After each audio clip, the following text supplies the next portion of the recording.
There's one power, invisible, and you see it everywhere and every day. One power, indescribable, and you speak of it with every word you say. Mysterious until you know the truth. As simple as the love inside of you. Call it God, call it Spirit, call it Jesus, call it Lord, call it Buddha, Baha'u'llah, angels' wings or heaven's door. But whatever name you give it, it's all one power, can't you see? It's the power of the love in you and me. One power, one power. Good morning and welcome to the Center for Spiritual Living, Midtown, Atlanta, where you are welcome. Such is the nature of life, that all it wants and all it asks is the opportunity to appear. You are that opportunity, and so am I, and so it is. Whoever you are, whatever path brought you here today, please know that you are welcome and celebrated. We know who you are. You're an individualized expression of the divine life in which we all live. Your life's opportunity to be unique and wonderful.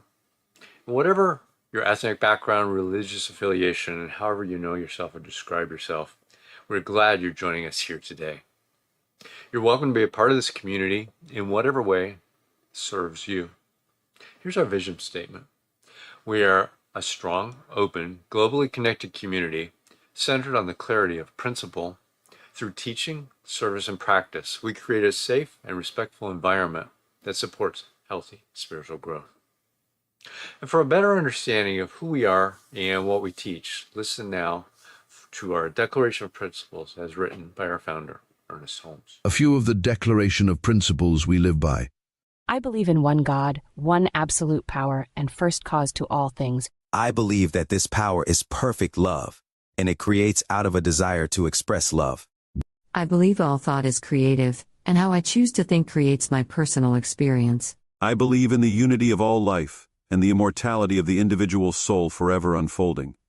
I believe in the eternal goodness, the eternal loving kindness, and the eternal givingness of God to all. And so it is. So grateful, hey. So, a practitioner is someone who's demonstrated the ability to use spiritual practice and spiritual laws to bring about changes in their lives. They've also demonstrated that they know how to bring about these changes in others when asked. Licensed by Centers for Spiritual Living, they're available to you to provide spiritual guidance and support in those areas you're looking for help in. You can contact them through our website, cslmidtown.org.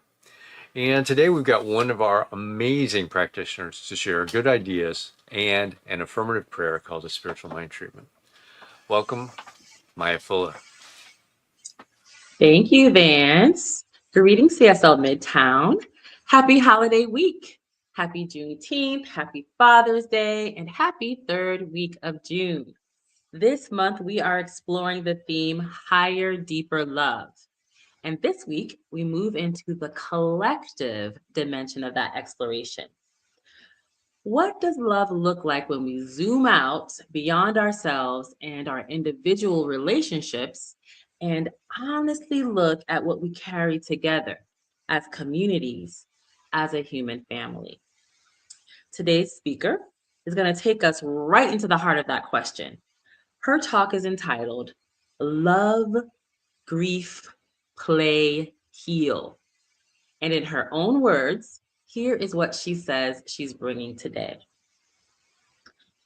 In a world experiencing an epidemic of loneliness, the glorification of violence, and the resulting crisis of faith, how can we believe in love?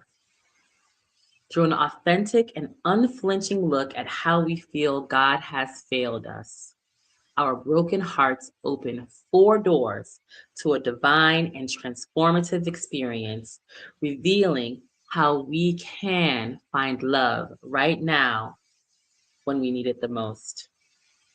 So I am looking forward to hearing her. But first, let's take a moment and ground ourselves in truth before we hear Nerissa Street speak. We're going to move into treatment, and I want to invite you to just ground yourself in this moment with me. Let's breathe together and settle in together as we move into our spiritual mind treatment, which I'm going to speak in the first person. I speak in the first person because treatment is personal, and speaking in the first person allows you and invites you to accept whatever words resonate with you, accept them as your own. So just take this time to just take a deep breath in, slowly letting it in and then letting it go. And we'll take another breath in and gently releasing it.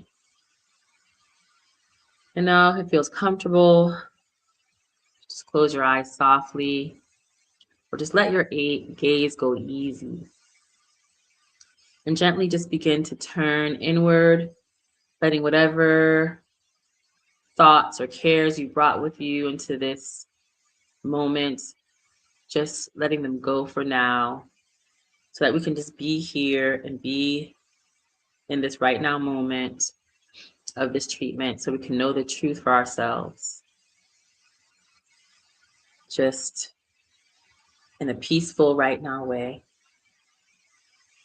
we recognize the truth that there is only one life.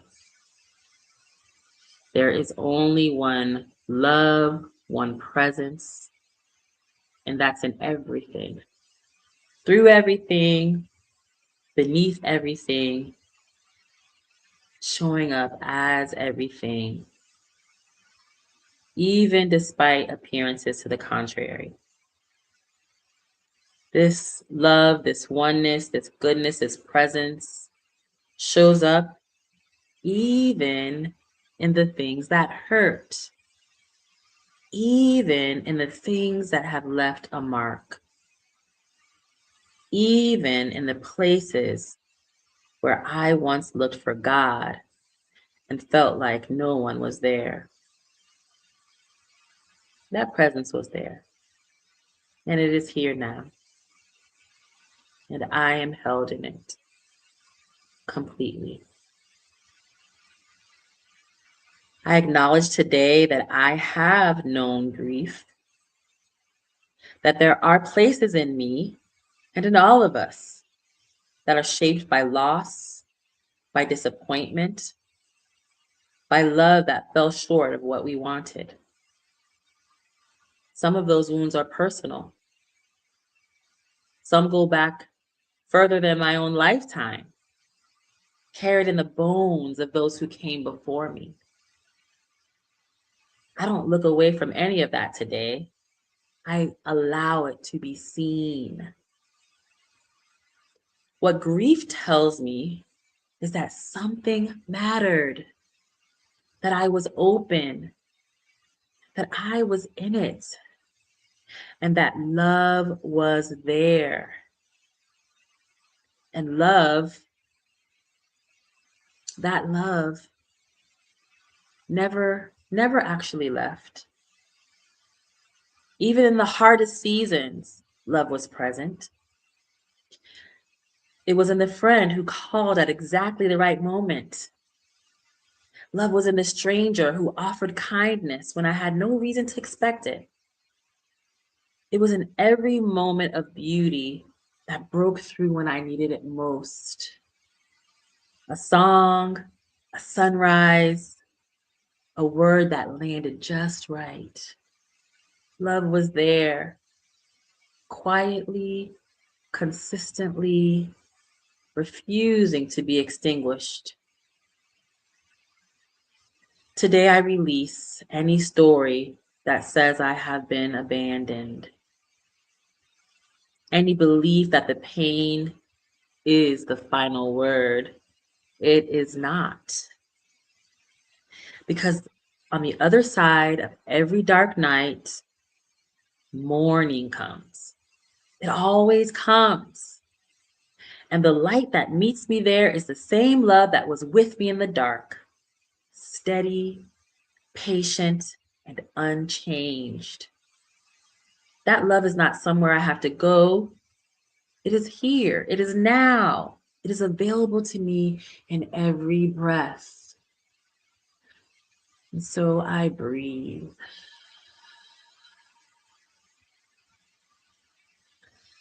I opened myself to that breath and I let it in, knowing that God is in the breath. And I'm grateful. Healing is in the breath. And I breathe. And I'm grateful. And I am loved right now, exactly as I am. And so I release this treatment into the law, knowing that it is already so, already done, already mine. And I give thanks and let it be. And so it is. And with that, let us welcome our music.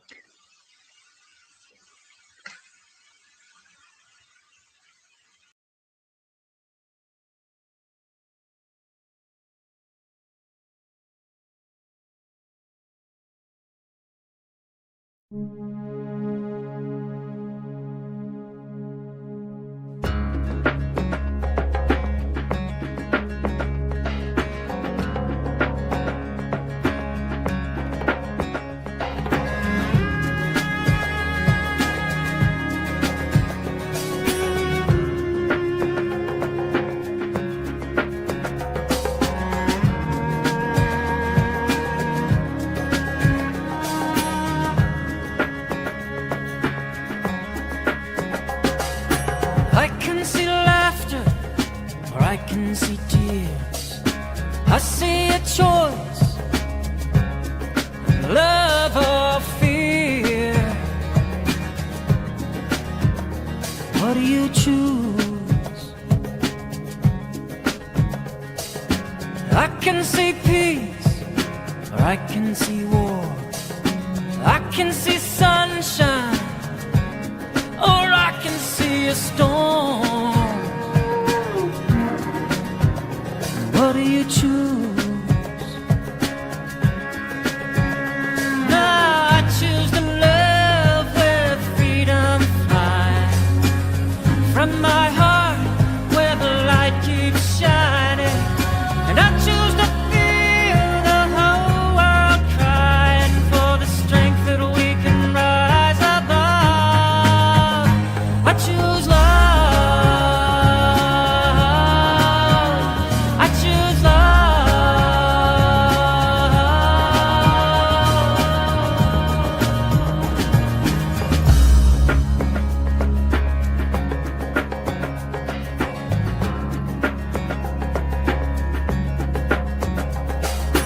I can see sharing, or I can see greed. I can see caring, or poverty. So what do you choose? I can see gardens, or I can see bonds. I can see life or death coming on strong.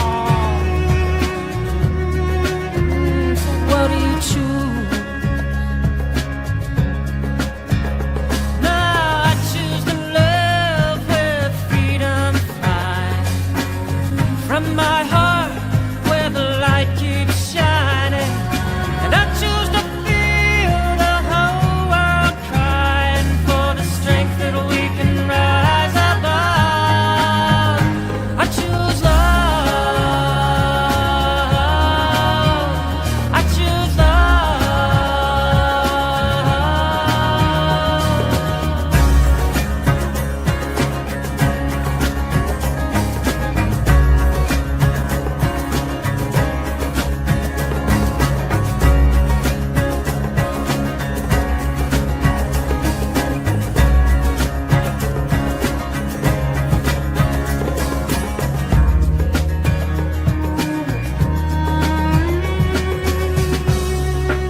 of my heart where the light keeps shining. And I choose to feel the whole world crying. And I choose to feel one voice rising. And I choose to feel us all united in the strength that we can rise above. I choose love. I choose love. I choose love. Love.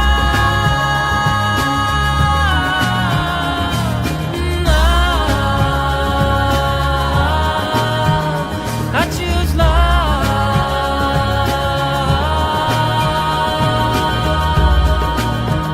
I choose love. Woo! I choose love.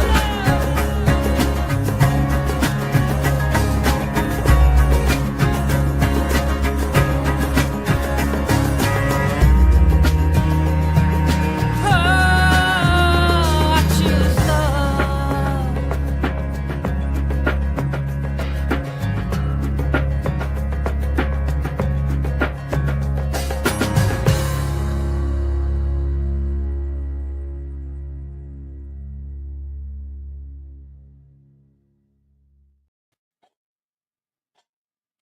Welcome back.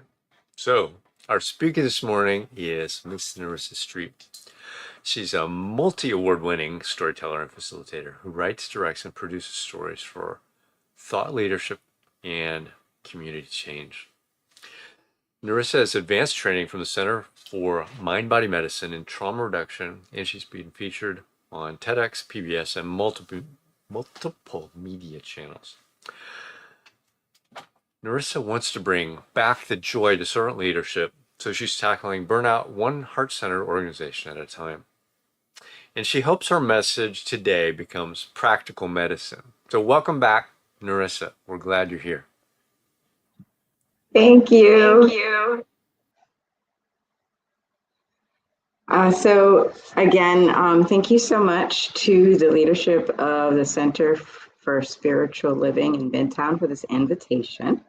I pray that this message contributes to this month's exploration of divine love, specifically how to encounter that love in the beloved community.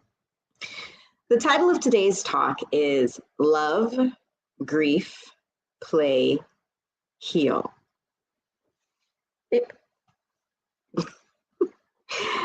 It came to me a few months ago as I came to terms with the new direction my life was taking over a year of correction. The phrase described not just what I was experiencing through that year, but it seemed to articulate steps in a bigger context. Today's lesson provides a beautiful opportunity to share it with you.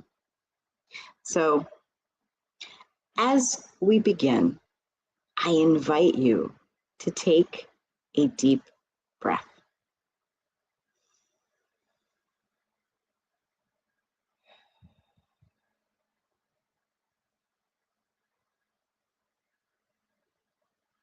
I ask that you allow these words to land where they need to, so that you experience the healing that you came for.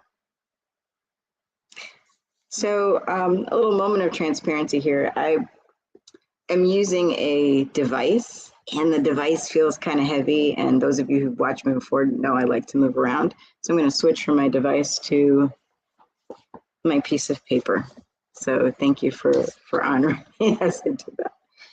Okay, so to begin, love is the divine idea of universal oneness. It binds, it unifies, and it harmonizes. If you love humans, it changes your life. But love of God, friends, that love is designed to break your heart. If you're honest, it already has. Many of us were taught, directly or indirectly, to relate to God through conditions.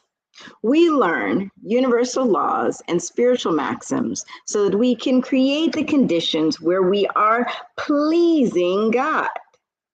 Then we can call ourselves good. And God is good as well. God, if you do this, I will trust you. God, if you remove this pain, I will praise you. God, if you give me what I asked for, I will believe you are good. That kind of relationship may look like devotion, but it's really fear trying to negotiate safety. And this is not because we are bad. This is because we're in pain. Trauma teaches the soul to bargain. Pain makes us want a God that we can manage instead of a God we can behold. We may call that love. But if our love depends on God behaving according to our terms, it's a transaction, not a relationship. This is where many people experience a crisis of faith. We prayed and the person still passed. We believed and the door still closed. We gave and the money still ran out. We forgave and the wound still ached. The crisis may feel like the end of our faith, but today I want to offer that the crisis may not be the end. The crisis may be the opening. Our crisis of faith is actually an opening to divine love if we are willing to allow an authentic, fully experiential relationship with God. Love, grief, play, and heal are 4 steps of a deeply personal experience that I had with God. If we are open to experiencing them with the beloved community, we all can move past a fraught experience of life into a peace of mind that isn't just known, it's felt. When God breaks your heart, it is to make room for a fuller understanding of itself. And that, my friends, can only happen in community. So the process I'm offering today is called Love, Grief, Play, and Heal. And they're not 4 ways to get your life together. They're 4 steps towards possibility that help us understand how we move from a fear-based, transactional relationship with God into an authentic, awe-inspired, and fully experiential relationship with God. These states of being reveal God differently when they are experienced in the beloved community. The movement of today's lesson is simple. We awaken to love. We tell the truth about our grief. We find the courage to play and experiment in the wilderness, and together we heal. To anchor this process, I want to share a compelling story about the nomadic Jews in Egypt. In the Hebrew scriptures, Pharaoh is more than a power-hungry ruler. Pharaoh is the image of what happens when we believe our mastery is related to our own power. What's going on is the Hebrew people, these nomads, are expanding in his kingdom, and Pharaoh becomes afraid. He turns his fear into a policy, and he turns his anxiety into dominion. Pharaoh mistakes control for God's blessing over his kingdom. I know, right? Control freak here. I'm just being a little honest here. All right. Pharaoh believes if he can manage the bodies, the labor, the birth, the movement, and the fear, he can manage the future. But the God of the Hebrew scriptures turns Pharaoh's violence inside out. What Pharaoh uses to suppress Israel, God uses to expose Egypt. What Pharaoh uses to keep people bound, God uses to make bondage unbearable. When Pharaoh uses to preserve his empire, God uses to begin Israel's journey into true promise. There's a scripture in Exodus, and it says, God hardened Pharaoh's heart. Now, when I read that, I mean, I could do an entire lesson on that line alone, but when you think about it, you wonder why. But when you see further along into the story of the Israelites in Exodus, you understand that a softer Pharaoh was a people that weren't authentic to who they fully are. My mentor used to say it this way: do you really want to be free, or do you just want a better slave master? I know, let me continue here. Egypt is not only a place, Egypt is a pattern. Egypt is the thing that organizes your pain so well that you mistake it for comfort, for home. Egypt may be a relationship, a job, a belief system, a family role, a survival strategy, or even a version of God that keeps you afraid but gives you some structure. We don't cling to Egypt because Egypt is good. We cling to Egypt because Egypt is familiar. That does not make Pharaoh righteous. It makes God sovereign. Pharaoh's hardened heart becomes a place where empire reveals itself, where God reveals that liberation does not begin when the oppressor softens, but when the oppressed finally move.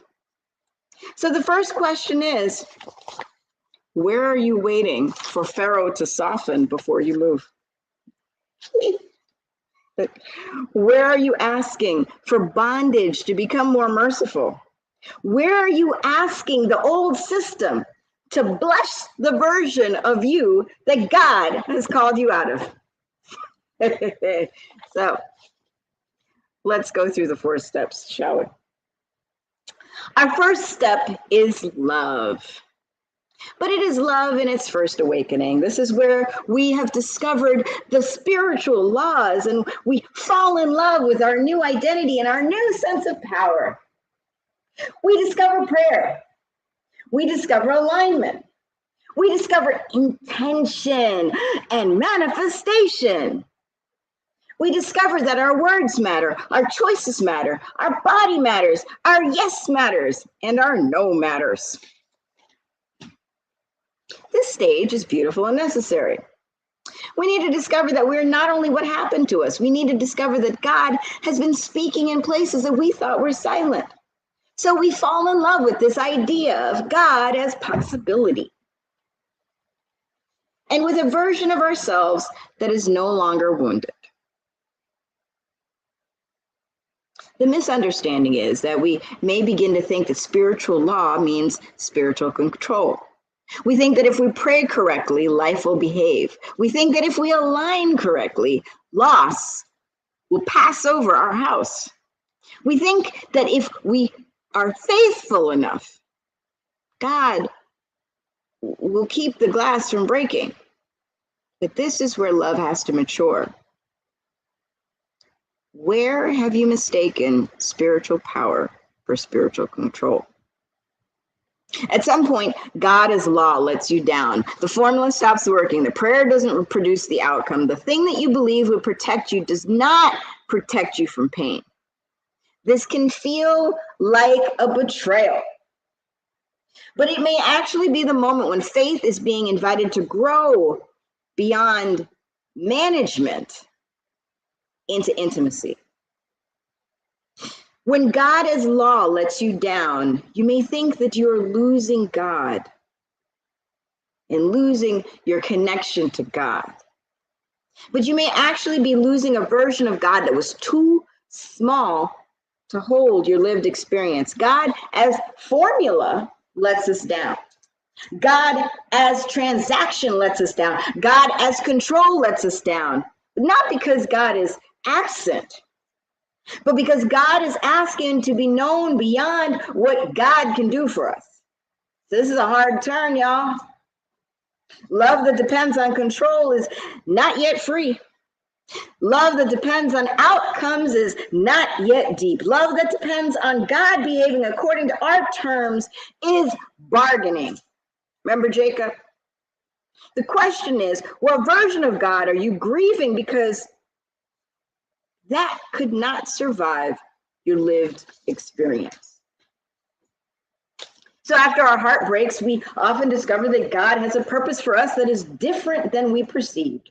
We may have thought that the purpose was the marriage, the house, the platform, the healing, the promotion, or the proof that our obedience had produced the life that we ordered. But God was not building the life we imagined, y'all. God was building the person that divine love could move through. This doesn't make loss easy. This does not mean that your grief will disappear. This means that the loss and your grief was revealing something you could not see before.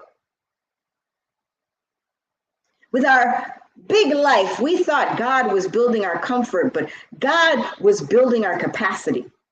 We thought God was building a platform, but God was cementing our presence. We thought God was building our certainty, but God was setting us up for surrender.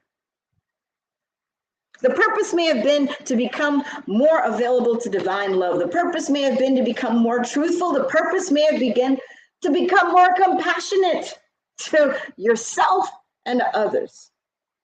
The purpose may have been to become less defended. The purpose may have been to become someone through whom love could move. The question is, what if God was not betraying your purpose, but correcting your perception of it? So in this loss, we experience grief. And this is where we need to slow down, because people often want to rush past the grief. We say to people, you know what? You got to be grateful. You know, it could have been worse. But that does not allow us to tell the truth about our grief.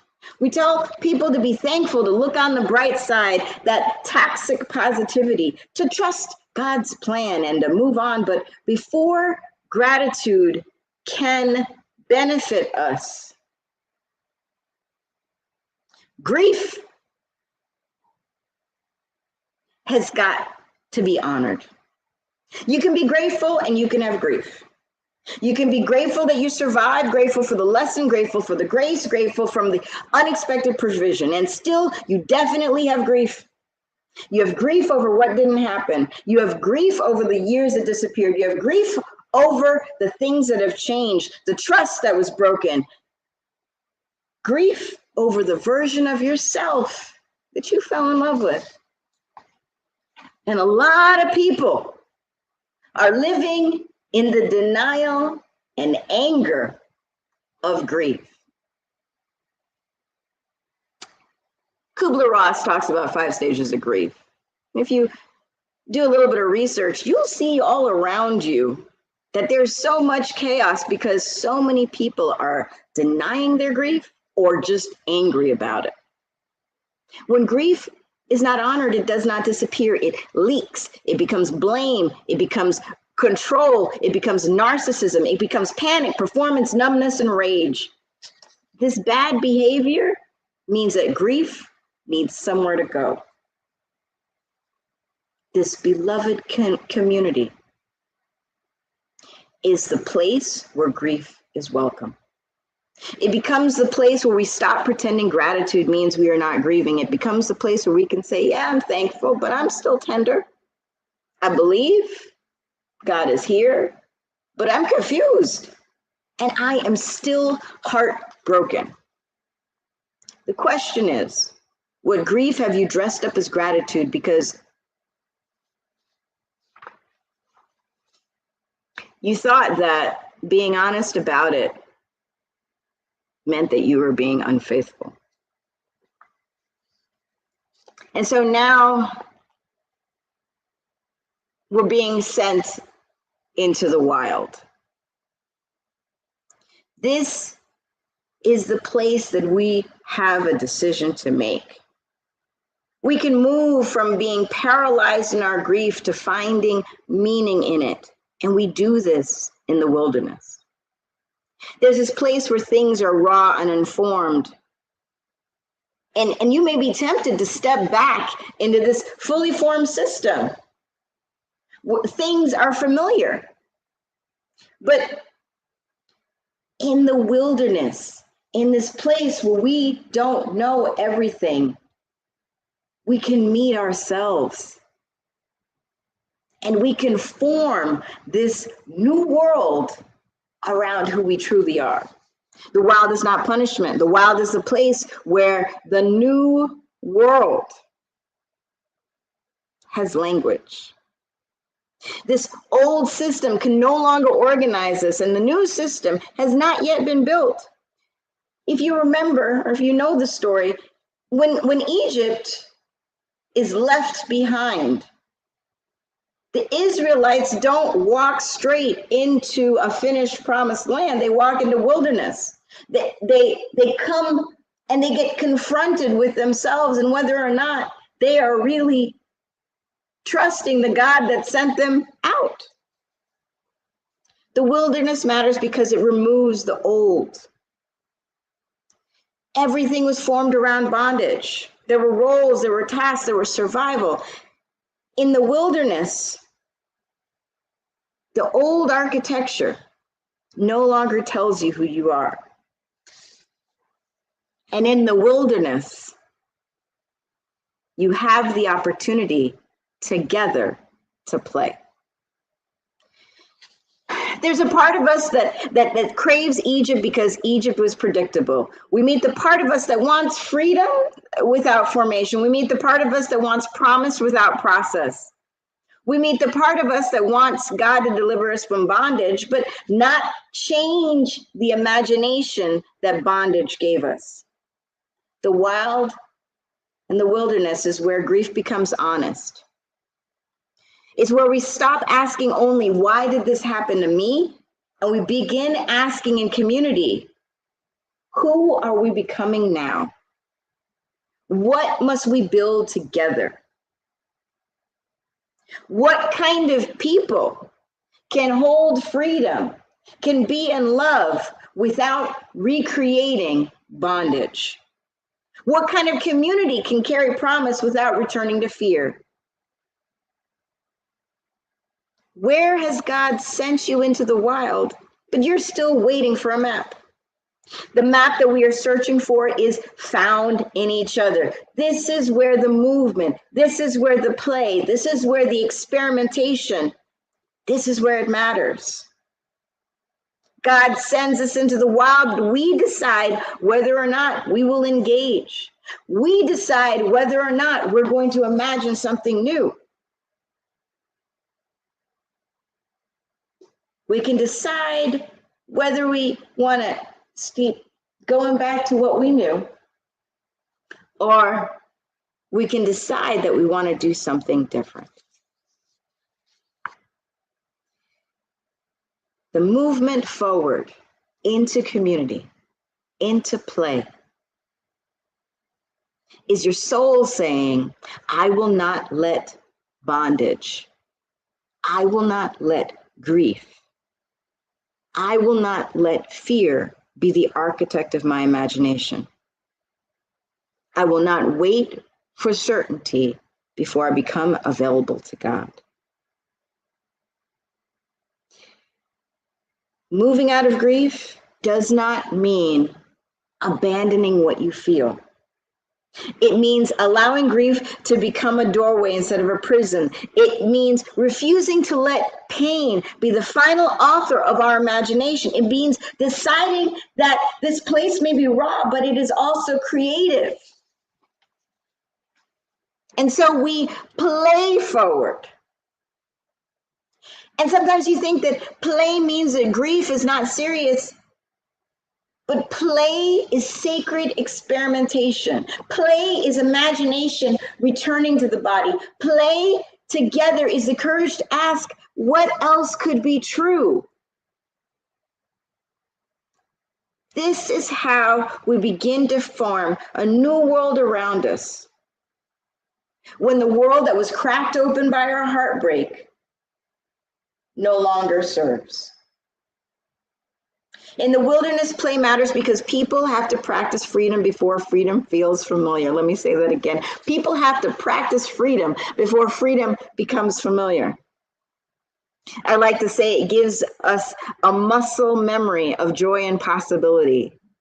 And it's easier to create from memory than it is from imagination. This is why storytelling matters.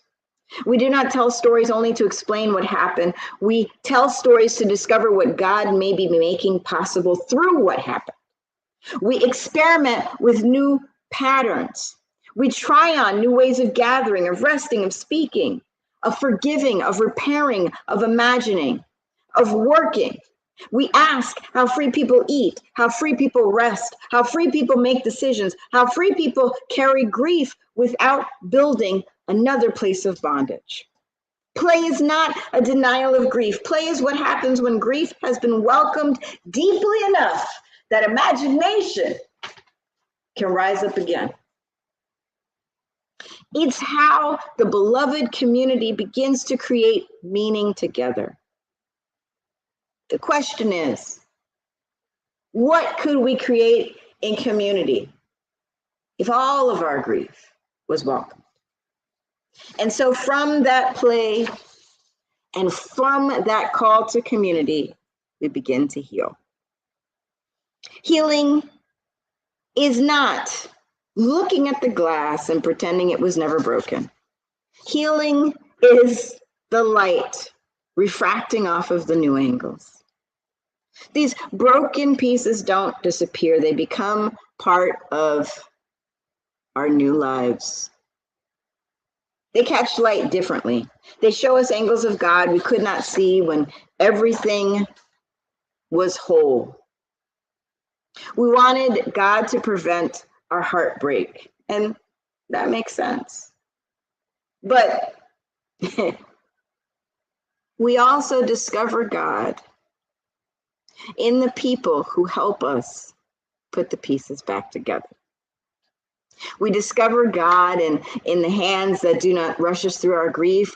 We discover God in the new stories we learn to tell. We discover God in the laughter that bubbles up and in the community that does not require us to pretend. Together, we can heal and we find pieces of God in each other.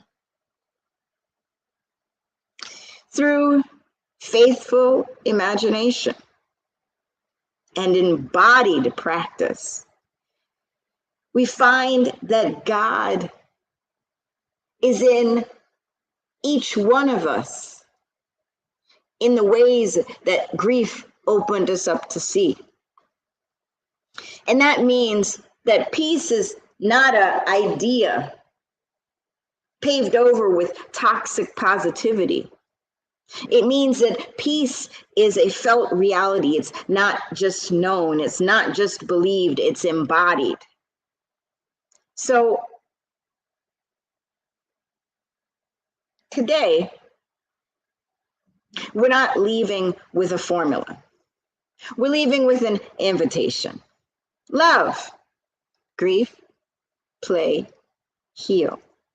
Love is where we awaken to divine possibility. Grief is where we tell the truth about where we have had heartbreak. Play is where the imagination returns and we find community.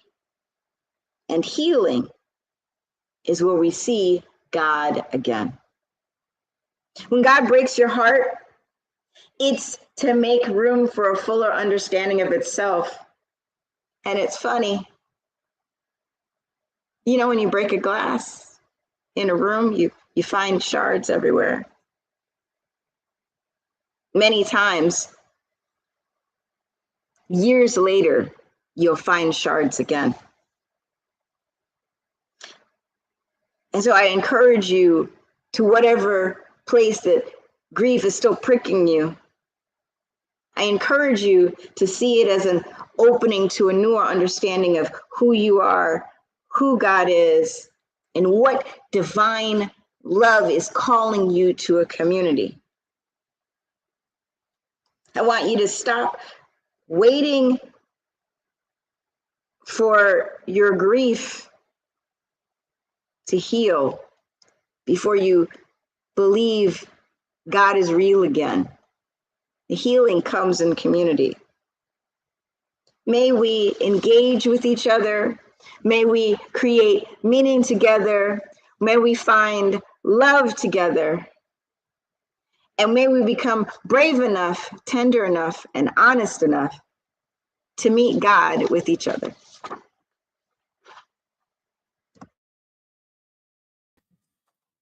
Thank you, Reverend Nerissa. Awesome. So, let's do our new minister, Sacred Covenant Easy Prayer. This is the abbreviated version of this. You can find the full version on the website. There's only one life. This life is God, and I am one with it. I know my new minister as a revelation of spirit, as principle, fulfilling God's promise. For principle is not bound by precedent, but it operates according to law for those who align with it. Together with my community, I see my new minister inspiring spiritual oneness through wisdom, love, and authenticity. One that is awakened to inner wisdom, communicates universal truth, and serves as a conduit of divine love, wisdom, and healing energy. One that recognizes the inherent wholeness within all beings and offers teachings grounded in spiritual principles to cultivate inner transformation. One that extends love, spirit's transformative power into the wider community, fostering connections that heal and uplift individuals on their unique journeys. As I accept the highest expression of a new minister into my life, I know that they will be revealed in a way that expresses spirit and serves the highest good of all touched by their presence. I am grateful, for God is good, and so it is. Now it's time for our conscious giving, and if you're being fed out of the messages that we are bringing to you each and every week, we would appreciate your contributions if you're not already contributing. You can donate at cslmidtown.org/donate or scan the QR code that comes up on the screen. Either way works. And here's our affirmation of prosperity. I live in a universe of abundance. As I freely and joyfully give, I join in the divine flow. And all that I share with life returns to me multiplied abundantly. And so it is. Next week, we've got online, Jeffrey Radcliffe is going to be our speaker next week. Don't have his talk title yet. I still had Nerissa's information on this sheet. And if you want a deeper understanding of who we are and what we do, there's an adult study group that's going through the Science of Mind textbook at 10 a.m. on Sunday mornings. You can join them on our Zoom channel. Go to cslmidtown.org, scroll down to the bottom, and click on the Zoom link. You can also do that for right now if you want to join us and you're not already on Zoom for a discussion with Nerissa about her talk this morning. Should be pretty interesting. So with that, let's do our affirmation of life. I leave this place now knowing something better than I knew before.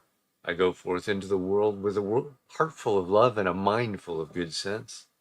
I look at the world in a greater way, knowing that I have within me everything I need to create the life I desire. I give thanks for this understanding, and I am grateful for the spirit of life that lives through me. And so it is. Thanks, everybody. Join us over on Zoom, or we'll see you next week online.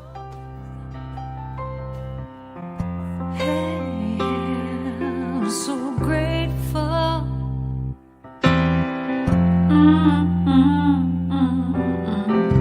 I'm so grateful. I'm so grateful. I'm so grateful for all that I have. I'm so grateful. I'm so grateful.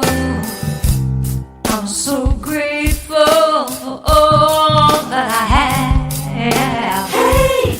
Oh yeah. Grateful. I just say I am so grateful every day for all I have. Every day. I'm so grateful. I'm so grateful. I'm so grateful for all I have. Every day I say it. Grateful. How I'm grateful. Every day. Oh yeah. I am so grateful. Oh yeah. I'm so grateful. 'Cause I accept and I receive. I am so grateful.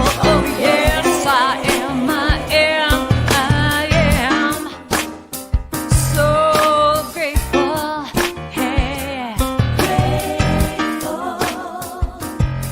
I'll just count my blessings.